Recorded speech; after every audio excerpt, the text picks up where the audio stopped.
গ্রামে চলে এসেছি। তো এই দাদা মাছ ধরছে, দেখি কি মাছ ধরলো। জাল তুলছে, চলুন। জল দেখুন, পুরো সমুদ্র তৈরি হয়ে গেছে চারিদিকে, এত সুন্দর।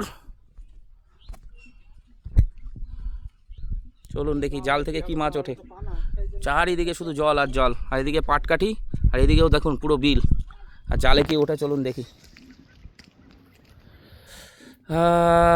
ওট ওট ওট, একটা বড় মাছ ওঠে বাবা।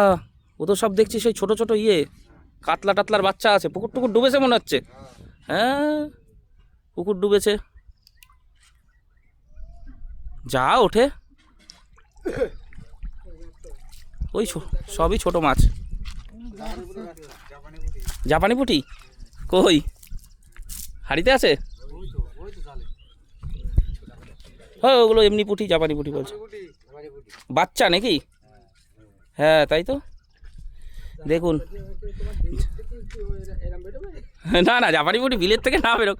ওই দেখুন, ওইখানে আবার ডোঙায় করে কাকা ঘুরছে। কি করে বেড়াচ্ছে? মাছ ধরছে নাকি? উনি জাল ডাল পাতাচ্ছে না? চলুন দেখি কি মাছ।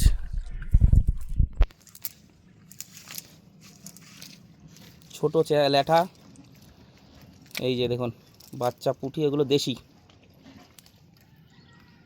আচ্ছা, ওইটা জাপানি পুঁটির বাচ্চা, এইগুলো হচ্ছে দেশি পুঁটি। দাগ আছে গায়ে কালো কালো,